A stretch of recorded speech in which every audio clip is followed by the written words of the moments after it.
Hledáte kvalitní obuv, která by vás nezradila ani v teplejším počasí? Zkuste tyhle.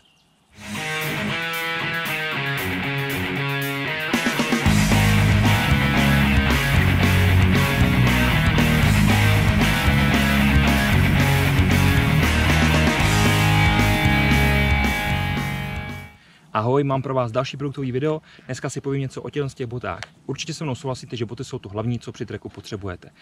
Batoh se dá přetrpět, to, že nemáte bundu a zmoknete, se také dá vydržet. Nicméně, když vás tlačí bota, nebo je moc tvrdá, nebo moc měkká, vždycky to je problém. Proto bych vám v následujících několika minutách chtěl představit tyhle boty. Jedná se o boty značky Aku, modely Pilgrim Combat Desert. Na první pohled si můžete všimnout, že se jedná o kotníkové boty s robustní konstrukcí. Ale přestože mají robustní konstrukci, jsou velice dobře tvarovaný. Nyní se na ně podíváme zblízka, aby jsme si dokázali představit, kde nalezneme jaké materiály, jak ty boty jsou konstruované a vlastně co od nich můžeme očekávat. Pojďte na to.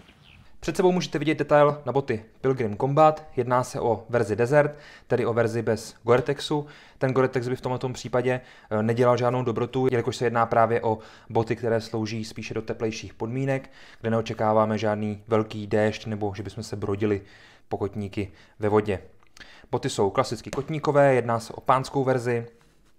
Když se na ně podíváme, všimneme si dvou základních prvků. Prvním prvkem je gumová obsázka kolem dokola celé boty, díky tomu je chráněno vlastně tělo té boty, nemůže dojít k prodření, například když budete líst po kamenech, sklouznete se, ten kámen by z podrážky vlastně sjel směrem do boty, tak by mohl tu botu poškodit, ale ta gumová obsázka tomu zabraňuje. Zároveň vzadu poutko pro lepší oblékání boty, vepředu pořádně chráněná špička. Druhou základní věcí je podrážka. Podrážka, jak můžeme vidět, je značky Vibram. Vibram velice dobré a kvalitní podrážky, používají je obuvníci po celém světě. Podrážka je poměrně hrubá, má hluboký dezén. Je to právě kvůli tomu, že když jdete třeba pískem nebo bahnem, tak aby se vám nikde nic nezasekávalo, aby z toho všechno vypadávalo ven a ta bota měla stále tu dobrou trakci, kterou potřebujete. Vrchní část boty má akcelerační špičku, vzadu naopak pata proti sklouznutí. Hlavním materiálem boty je materiál R8000, jedná se o patent značky Aku, vlastně využívají ho jenom oni, proto je pro tyto boty charakteristický. Ten materiál je velice dobře prodyšný, ty boty jsem měl na noze, stejně jako ostatní verze, například Spider nebo ty vyšší Pilgrimy, velice dobře ventiluje. Můžeme se podívat, jak krásně procházejí tkaničky vlastně touhle s tou kožnou vrstvou, jedná se o pravou kůži, ty tkaničky jsou vedené skrz ta oka, díky čemuž mají velkou životnost. Poslední dvě pozice jsou ocelová Dčka pro pořádné dotažení boty. Bota je skvěle ergonomicky tvarovaná, nabízí pohodlnou chůzi jak v tvrdších podmínkách, tak i v těch jednodušších. Vidíte, že díky podrážce a té konstrukci je bota opravdu pevná.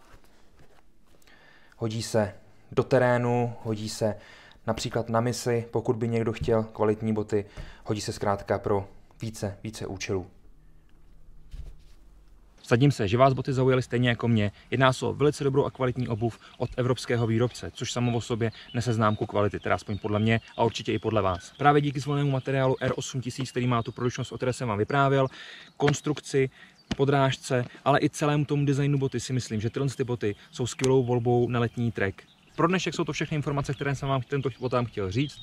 Pokud vás zaujaly, podívejte se dolů do popisku videa, dávám tam odkaz na stránky, kde tyto boty naleznete. Zároveň vás chci poprosit, klikněte nám na tlačítko like a zároveň nás odebírejte, protože jenom tak můžeme zůstat v kontaktu a jenom tak uvidíte další skvělý videa. Já se s vámi loučím, mějte se krásně, boty Aku Pilgrim Combat, ahoj.